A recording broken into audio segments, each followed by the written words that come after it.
도쿄 신주쿠, 시부야, 이케부쿠로. 일본 젊은이들의 대화 속에서 이상한 패턴이 포착됩니다. 대박, 레전드, 헐, 맛있다. 한국어가 습관처럼 튀어나옵니다. 관광객 장난이 아닙니다.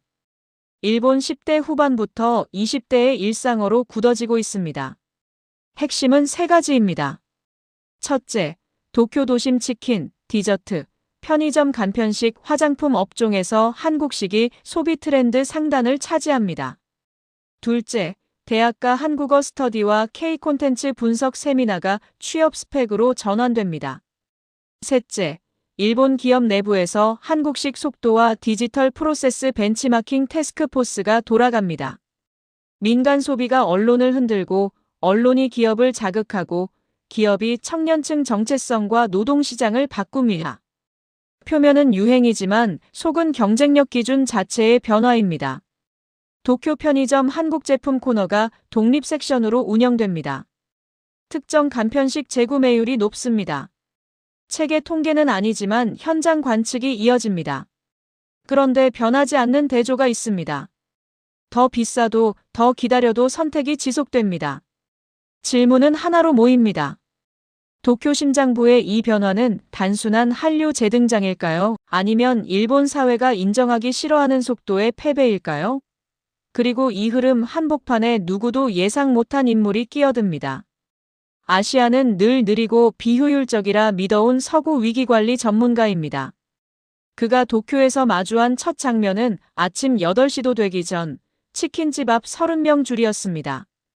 저는 에드워드 콜린스입니다. 런던 기반 위기관리 컨설턴트로 20년 넘게 일했습니다. 제 전문 분야는 기업 리스크 관리와 조직 효율성 진단이었죠. 그런 제가 도쿄에 온 이유는 단순했습니다. 일본 대기업 임원의 요청이었습니다. 도쿄 신주쿠, 오전 7시 52분. 출근 러시 직전 시간대였습니다. 한 골목에 30명 안팎의 줄이 생겼습니다. 목적지는 한국식 양념치킨 가게였습니다. 대기자 대부분이 10대 후반에서 20대 중반으로 보였습니다. 저는 그 광경을 보며 코웃음 쳤습니다. 젊은 애들 유행이라고 생각했죠. 하지만 제 편견은 단순한 서구 우월감이 아니었습니다. 개인 과거사로 굳어진 확신에 가까웠습니다. 2003년 상하이 파견 당시였습니다. 현지 파트너가 빠르게 베타를 내자며 검증을 생략했습니다. 결과는 리콜과 파국이었죠.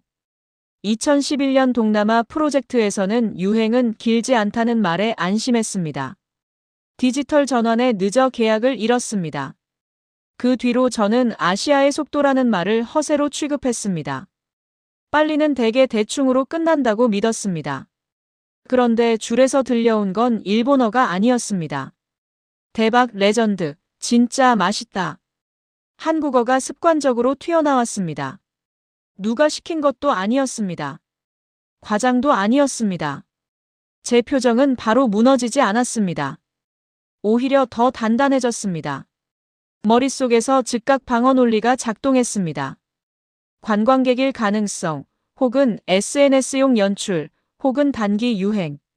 하지만 바로 그 지점에서 첫 균열이 생겼습니다. 줄의 대부분이 일본 학생증 스트랩을 목에 걸고 있었습니다. 한 남학생 휴대전화 화면에는 한국어 해시태그가 빼곡했습니다. 광고성 문구가 아니었습니다. 친구들끼리 쓰는 생활 단어였습니다. 저는 서구 컨설턴트의 습관을 고집했습니다. 데이터로 증명되지 않으면 무시하는 습관이었죠. 그래서 제가 선택한 다음 행동은 관찰이 아니라 검증이었습니다. 시선을 옮긴 곳은 가게가 아니라 일상 인프라였습니다. 유행은 인프라를 못 바꿉니다. 하지만 인프라가 바뀌면 유행은 구조가 됩니다. 제 심장이 조금 빨리 뛰기 시작했습니다. 불편한 예감이었습니다. 한국어가 유행어가 아니라 생활어가 되려면 일본의 어디가 먼저 바뀌어야 할까요? 그리고 그 변화는 이미 편의점 진열대에서 시작된 걸까요? 저는 가까운 편의점으로 걸음을 옮겼습니다. 신주쿠역 인근 대형 편의점에 들어섰습니다. 입구에서부터 이상 징후가 보였습니다. 한국관이라는 독립 섹션 형태의 한국 제품 코너였습니다. 라면 진열대 일부의 한국 제품이 상단 정면 위치를 차지했습니다. 가격표는 일본 라면보다 조금 높은 구간이었습니다. 그런데도 손이 먼저 갔습니다. 제 심리에는 두 층이 겹쳤습니다. 첫 번째 층은 냉소였습니다. 사람들은 매운 걸로 이벤트를 만든다. 챌린지는 금방 식는다고 생각했죠. 두 번째 층은 불안이었습니다. 그런데 왜 계속 사지? 가격이 비싼데 하는 의문이었습니다. 그때 제 옆에 누군가 섰습니다. 사토 케니치라는 사람이었습니다. 60세, 도쿄의 한 대기업에서 소비재 라인을 맡아온 부사장급 임원이었습니다. 저를 일본으로 부른 장본인도 사실상 사토였습니다. 사토는 체면을 지키는 말투로 시작했습니다. 한국 제품이 강해졌다는 평가는 과장일 수 있다고 말했습니다. 하지만 그의 눈은 과장이라는 말과 반대로 진열대 위치를 계속 훑었습니다. 상단, 정면, 계산대 옆. 편의점은 그 자리를 공짜로 주지 않습니다. 사토의 다음 한마디는 그가 이미 내부에서 겪고 있는 압박을 드러냈습니다. 젊은 고객층 이탈이 2~3년째 누적된다는 보고가 있다고 말했습니다. 정확한 수치는 말하지 않았습니다. 말하는 순간 내부 기밀이 되기 때문이었죠. 다만 그가 말끝을 흐리는 방식이 오히려 사실감을 줬습니다. 저는 여전히 원인을 한국에서 찾지 않았습니다. 오히려 일본 내부를 겨눴습니다. 일본이 느려진 것 아니냐고 물었습니다. 하지만 그 결론은 너무 차갑게 들렸습니다. 사토 같은 사람에게 느려졌다는 말은 곧 인생 전체의 부정으로 들립니다. 사토의 표정이 굳었습니다. 그 순간 제 머릿속에 씨앗이 심어졌습니다.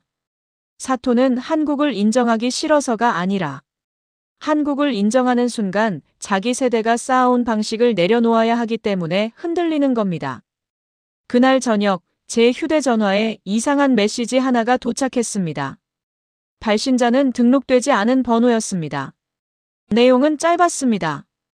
부사장님도 모르게 이미 한국식으로 움직이는 팀이 있습니다. 제 손이 떨렸습니다.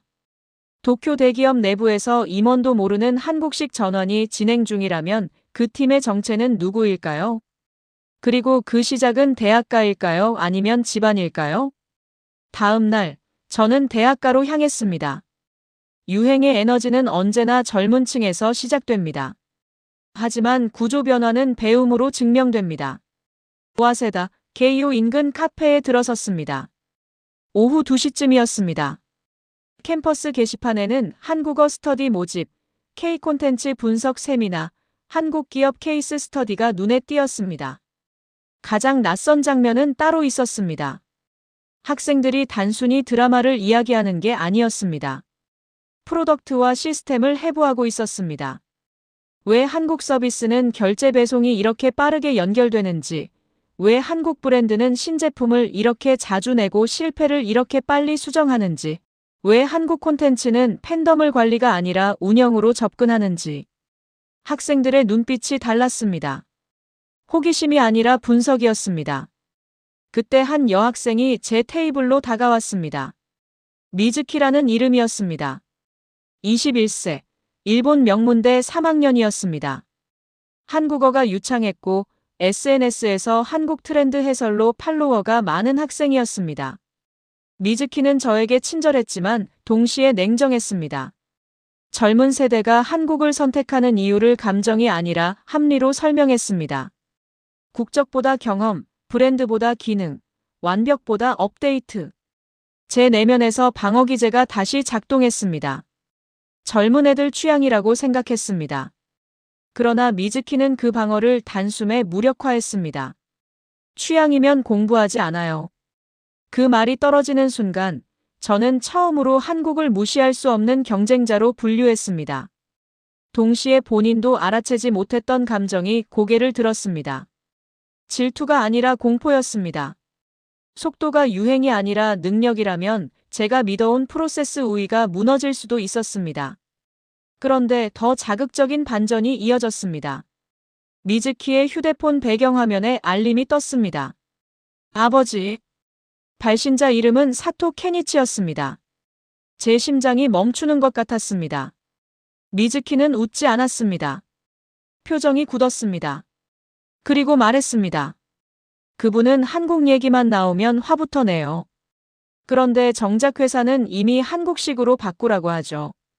부녀 갈등이었습니다. 체면이었습니다. 이중 메시지였습니다. 현실에서 자주 벌어지는 세대 충돌이었습니다. 저는 그제서야 깨달았습니다. 도쿄의 변화는 거리에서 시작된 게 아니라 식탁에서 시작됐을지도 모른다는 사실을요. 미즈키는 커피를 한 모금 마시고 말을 이었습니다.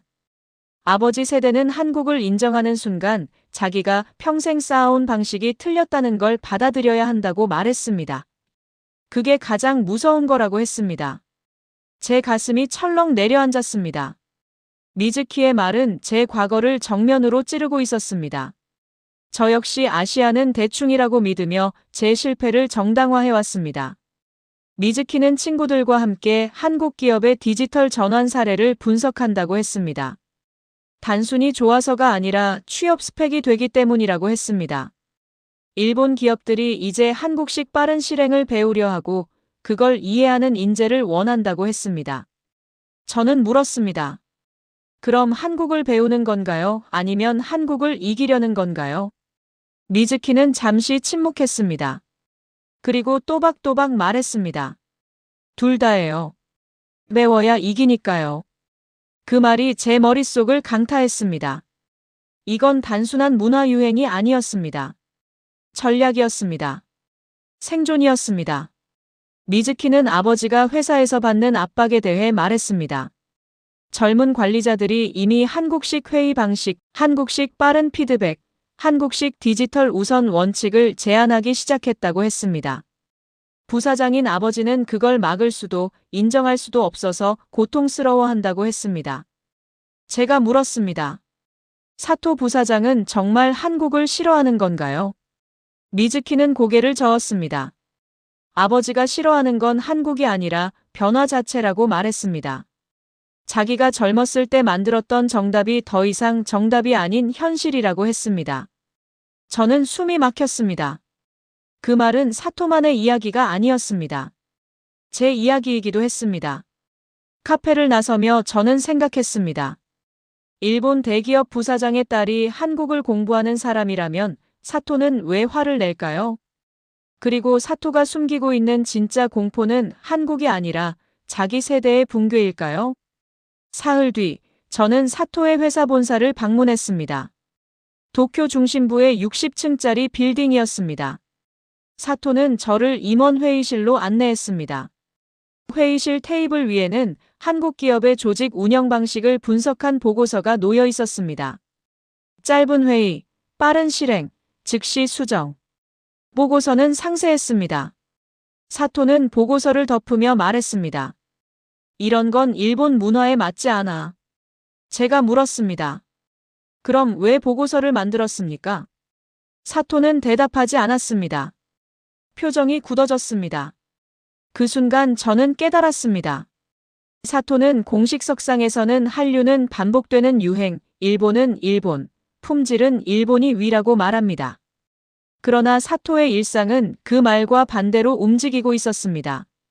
사토의 회사 내부에는 이미 태스크포스가 존재했습니다.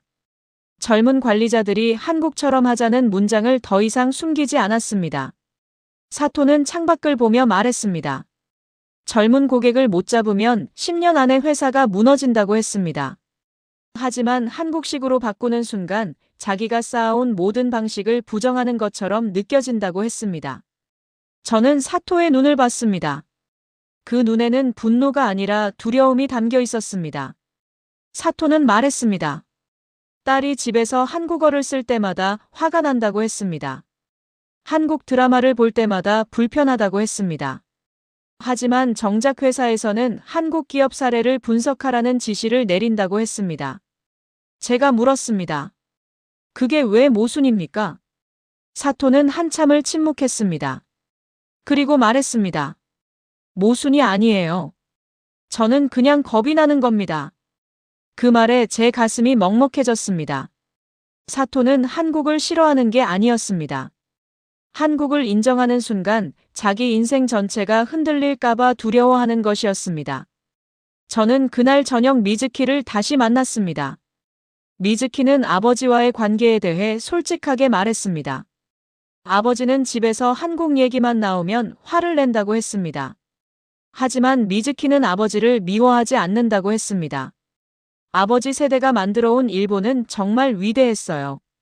하지만 지금은 시대가 바뀌었어요. 아버지는 그걸 인정하기 싫은 거예요. 미즈키의 목소리에는 연민이 담겨 있었습니다. 분노가 아니라 이해였습니다. 저는 물었습니다. 그럼 당신은 왜 한국을 배우나요? 미즈키는 웃으며 말했습니다. 아버지를 이기려는 게 아니에요. 아버지가 못 이긴 시대를 저는 이기고 싶어서예요. 그 말이 제 심장을 쳤습니다. 미즈키는 한국을 좋아하는 게 아니라 한국을 공부하고 있었습니다. 감정이 아니라 전략이었습니다. 부녀 갈등은 단순히 세대 차이가 아니었습니다. 사토는 과거를 지키려 했고 미즈키는 미래를 준비하고 있었습니다. 그리고 그 중심에 한국이 있었습니다. 저는 생각했습니다. 사토는 왜 딸의 한국어를 못 견뎌 할까요? 딸이 정말 정체성을 잃었다는 두려움일까요? 아니면 사토가 지켜온 일본식 방식의 권위가 흔들린다는 공포일까요? 일주일 뒤, 저는 도쿄의 한 화장품 회사를 방문했습니다. 사토가 소개해준 곳이었습니다. 마케팅 부서가 재편되고 있었습니다. 젊은 팀이 전면에 나왔습니다. 소셜 채널이 강화됐습니다. 신제품 사이클이 짧아졌습니다. 표면적으로는 젊은 감각이었지만 내부적으로는 더 직접적이었습니다. 런칭 전 100% 완벽에서 런칭 후 2주 단위 개선으로 전환됐습니다. 저는 그걸 혁신이라고 부르지 않았습니다. 위기관리 전문가답게 한 단어로 규정했습니다. 생존이었습니다. 마케팅 팀장은 30대 초반 여성이었습니다. 그녀는 솔직하게 말했습니다. 한국 브랜드를 따라가지 못하면 20대 고객을 완전히 잃는다고 했습니다. 완벽한 제품보다 빠른 업데이트가 중요해졌다고 했습니다. 저는 물었습니다. 그게 정말 한국식인가요? 그녀는 고개를 끄덕였습니다. 한국 브랜드는 실패를 두려워하지 않는다고 말했습니다. 빠르게 내고 빠르게 고치고 빠르게 다시 내놓는다고 했습니다. 일본은 그동안 완벽을 추구했지만 완벽을 만드는 동안 시장이 바뀐다고 했습니다. 저는 그날 저녁 사토와 저녁을 먹었습니다. 사토는 술을 마시며 말했습니다. 이대로면 젊은 고객을 못 잡는다고 했습니다. 회사 내부에서 압박이 심해진다고 했습니다. 저는 물었습니다. 그럼 바꾸면 되지 않습니까? 사토는 쓴웃음을 지었습니다. 바꾸는 건 쉬워요. 하지만 바꾸는 순간 제가 평생 믿어온 방식을 부정하는 거예요. 그 말에 저는 할 말을 잃었습니다. 사토의 고통이 제 고통처럼 느껴졌습니다. 그날 밤 사토는 집으로 돌아가 미즈키와 마주쳤습니다. 미즈키는 한국 드라마를 보고 있었습니다. 사토는 화를 냈습니다. 왜 맨날 한국 것만 보느냐고 소리쳤습니다. 미즈키는 조용히 말했습니다. 아버지가 싫어하는 건 한국이 아니에요. 아버지가 젊었을 때 만들었던 정답이 더 이상 정답이 아닌 거예요. 사토의 얼굴이 새하얗게 변했습니다. 딸의 말이 너무 정확해서 반박할 수 없었습니다. 미즈키는 계속 말했습니다. 한국을 좋아하라는 게 아니에요. 이길 방법을 찾자는 거예요. 배우면 돼요. 사토는 아무 말도 하지 못했습니다. 배우는 건 굴욕이 아니었습니다. 하지만 사토 세대에게 배운다는 말은 때때로 패배 선언처럼 들렸습니다. 저는 그 이야기를 다음 날 사토에게서 들었습니다. 사토의 목소리는 떨렸습니다. 딸의 말이 맞다는 걸 알지만 인정하기 싫다고 했습니다. 저는 사토를 보며 제 과거를 떠올렸습니다. 저 역시 아시아는 대충이라고 믿으며 제 실패를 정당화해왔습니다. 변화를 거부한 건 아시아가 아니라 저 자신이었습니다. 침투라고 말하는 순간 이미 지고 있었습니다. 한국은 침투한 게 아니라 선택받은 것이었습니다. 도쿄에서의 2주째, 저는 본격적으로 현장을 조사하기 시작했습니다. 편의점, 대학가, 기업 내부, 그리고 거리의 젊은이들까지 관찰했습니다. 패턴이 보였습니다. 더 비싸도 샀습니다. 더 기다려도 먹었습니다. 더 낯설어도 배웠습니다. 이건 단순한 유행이 아니었습니다. 전환 비용을 치르는 선택이었습니다. 선택은 늘 이유가 있을 때 지속됩니다. 저는 학계와 언론의 표현을 찾아봤습니다. 소프트 파워, 민간 교류, 청년층 취향 변화라고 표현했습니다. 하지만 제가 현장에서 본 건 단어보다 더 구체적이었습니다. 미즈키를 다시 만났습니다. 미즈키는 말했습니다. 한국은 콘텐츠만 강한 게 아니에요. 서비스랑 시스템이 연결돼요. 그 말이 핵심이었습니다. K-팝이 좋아서 한국 제품을 사는 게 아니었습니다. 한국 제품을 사면서 빠른 배송, 간편한 결제, 즉각적인 피드백을 경험했습니다. 그 경험이 다시 한국 콘텐츠로 연결됐습니다. 순환 구조였습니다. 콘텐츠가 상품을 끌어오고 상품이 시스템을 경험하게 하고 시스템이 다시 콘텐츠로 돌아왔습니다. 저는 사토에게 물었습니다. 일본 기업이 한국식 속도를 받아들이는 순간 한국의 영향력은 어디까지 확장될까요? 사토는 한참을 침묵했습니다. 그리고 말했습니다. 영향력이 아니라 표준이 될 겁니다. 그 말에 제 심장이 철렁했습니다. 표준이 바뀌면 경쟁의 규칙 자체가 바뀝니다. 사토는 계속 말했습니다. 한국식 빠른 실행이 표준이 되면 일본식 완벽주의는 느림으로 평가받는다고 했습니다. 한국식 즉각 수정이 표준이 되면 일본식 신중함은 경직으로 보인다고 했습니다. 저는 물었습니다. 그럼 일본은 어떻게 해야 합니까? 사토는 쓴웃음을 지었습니다. 배워야죠. 하지만 배우는 순간 우리가 틀렸다는 걸 인정하는 거예요. 그 고통이 제 가슴을 찔렀습니다. 사토는 한국을 미워하는 게 아니었습니다. 자기 세대의 방식이 무너지는 게 두려운 것이었습니다. 저는 그날 밤 혼자 생각했습니다. 일본 기업이 한국식 속도를 받아들이는 순간 한국의 영향력은 어디까지 확장될까요? 그리고 그 변화는 정말 한류일까요? 아니면 산업 운영의 표준 교체일까요? 답은 명확했습니다. 표준 교체였습니다. 도쿄에서의 3주째, 저는 더 깊은 층위를 보기 시작했습니다. 젊은 세대가 한국을 선택하는 이유는 감정이 아니라 경험이었습니다. 한 20대 직장인을 인터뷰했습니다. 그는 말했습니다. 한국 앱은 클릭 3번이면 끝나는데 일본 앱은 10번을 눌러야 한다고 했습니다. 한국 배송은 이틀이면 오는데 일본 배송은 일주일 걸린다고 했습니다. 경험의 차이였습니다. 효율의 차이였습니다. 또 다른 여대생을 만났습니다. 그녀는 말했습니다. 한국 브랜드는 고객 의견을 듣고 한 달 안에 제품을 바꾸는데 일본 브랜드는 1년을 기다려도 안 바뀐다고 했습니다. 반응 속도의 차이였습니다. 저는 깨달았습니다. 젊은 세대가 끌리는 핵심은 한국어 단어도 K-팝도 아니었습니다. 연결된 시스템이었습니다. 콘텐츠를 보고 제품을 사고 앱을 쓰고 배송을 받고 피드백을 주고 다시 개선된 제품을 경험하는 순환이었습니다. 그 순환이 빠르고 매끄럽게 연결됐습니다. 미즈키는 말했습니다. 한국은 모든 걸 플랫폼처럼 만들어요. 콘텐츠, 상품, 서비스, 피드백이 하나로 연결돼요. 저는 고개를 끄덕였습니다. 그게 핵심이었습니다. 사토를 다시 만났습니다. 사토는 표정이 어두웠습니다. 회사 내부에서 젊은 관리자들이 본격적으로 한국식 운영을 제안하기 시작했다고 했습니다. 짧은 회의, 빠른 실행, 2주 단위 개선이었습니다. 사토는 말했습니다. 그 연결이 부럽다고 했습니다. 일본은 각 부서가 따로 움직이는데 한국은 모든 게 연결된다고 했습니다. 저는 물었습니다. 그럼 배우면 되지 않습니까? 사토는 고개를 저었습니다. 배우는 게 문제가 아니에요. 배우는 순간 우리 방식을 부정하는 거예요.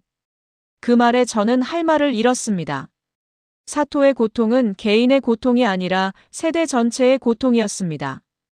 그날 저녁, 저는 혼자 호텔방에서 생각했습니다.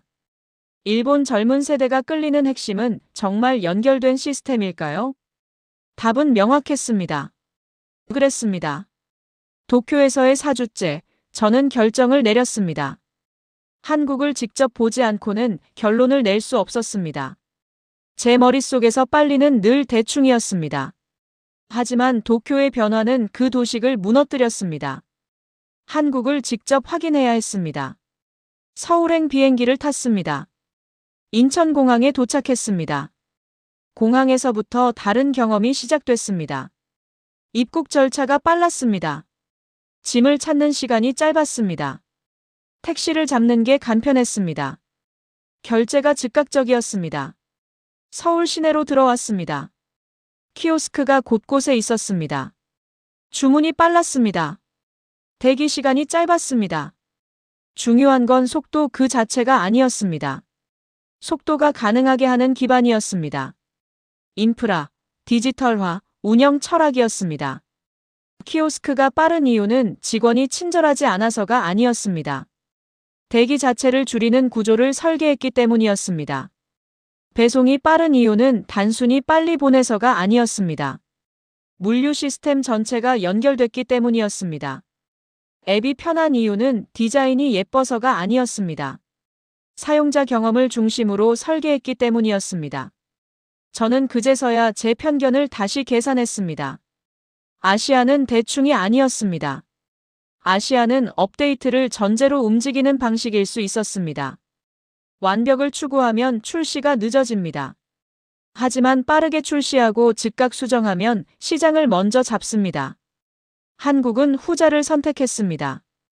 이틀 동안 서울을 돌아다녔습니다. 강남, 홍대, 명동, 이태원을 걸었습니다. 곳곳에서 같은 패턴을 봤습니다. 빠른 주문, 빠른 결제, 빠른 배송, 빠른 피드백. 그리고 그 모든 게 하나로 연결됐습니다. 저는 깨달았습니다. 빨리가 대충이 아니라 업데이트의 속도라면 제 과거 실패는 아시아 탓이었을까요? 아니면 제가 변화를 싫어했던 탓이었을까요? 답은 명확했습니다. 후자였습니다. 2003년 상하이에서 빠르게 베타를 내자는 제안을 거부한 건 아시아가 대충이어서가 아니었습니다. 제가 완벽주의에 갇혀 있었기 때문이었습니다. 2011년 동남아에서 디지털 전환에 늦은 건 그들이 유행에 휩쓸려서가 아니었습니다. 제가 변화를 읽지 못했기 때문이었습니다. 제 가슴이 먹먹해졌습니다. 20년 동안 저는 아시아를 탓했지만 사실은 제 자신을 탓했어야 했습니다. 한국은 단 한 번도 잘못하지 않았습니다. 한국은 그저 자기 방식으로 더 앞으로 가고 있었을 뿐이었습니다. 도쿄로 돌아왔습니다. 사토를 다시 만났습니다. 사토는 제 얼굴을 보며 물었습니다. 한국은 어땠느냐고 물었습니다. 저는 솔직하게 말했습니다. 빨랐다고 했습니다. 하지만 대충이 아니라 체계적으로 빨랐다고 했습니다. 사토는 한숨을 쉬었습니다. 알고 있다고 말했습니다. 회사 내부 보고서에도 같은 내용이 있다고 했습니다. 저는 보고서를 쓰기 시작했습니다. 결론을 단정하지 않았습니다. 대신 징후를 연결했습니다. 소비가 변했습니다. 언어가 변했습니다. 배움이 변했습니다. 조직이 변했습니다. 제가 가장 무서워한 건 한국의 성장 자체가 아니었습니다. 기존 강자의 방식이 더 이상 정답이 아닐 수 있다는 사실이었습니다. 사토는 그날 저녁 미즈키와 밥을 먹었습니다. 미즈키는 한국어를 섞지 않았습니다. 대신 일본어로 또박또박 말했습니다. 한국을 좋아하라는 게 아니에요. 이길 방법을 찾자는 거예요. 사토는 길게 숨을 내쉬었습니다. 갑자기 늙어 보이기도 하고 동시에 처음으로 솔직해 보이기도 했습니다. 이렇게까지 바뀔 줄은 몰랐다. 그 말은 인정이면서도 항복은 아니었습니다. 바로 그 지점에서 국뽕의 정서가 만들어졌습니다. 한국은 누군가를 억지로 굴복시키지 않았습니다. 그저 선택받을 만한 이유를 쌓아왔고 그 결과가 도쿄의 일상에서 드러난 것뿐이었습니다. 이 변화는 끝이 아니었습니다. 사토의 회사는 바뀌기 시작했습니다. 미즈키의 세대는 이미 바뀌었습니다. 제 확신도 흔들렸습니다. 저는 보고서 마지막 문장을 썼습니다. 한국을 무시하던 사람은 결국 자기 확신을 의심하게 된다. 그리고 깨달았습니다. 이 조용한 전환이 계속될 때 동아시아의 경쟁은 국력의 대결이 아니라 운영 방식의 표준 경쟁으로 바뀔 것이라는 사실을요. 그 표준의 한가운데 왜 하필이면 한국이 서 있게 된 걸까요? 답은 간단했습니다. 한국은 빠르게 시도하고 빠르게 배우고 빠르게 바꿨습니다. 완벽을 기다리지 않고 업데이트를 선택했습니다. 그게 한국의 힘이었습니다. 이제까지 감동의 대륙이었습니다. 구독과 좋아요 부탁드립니다.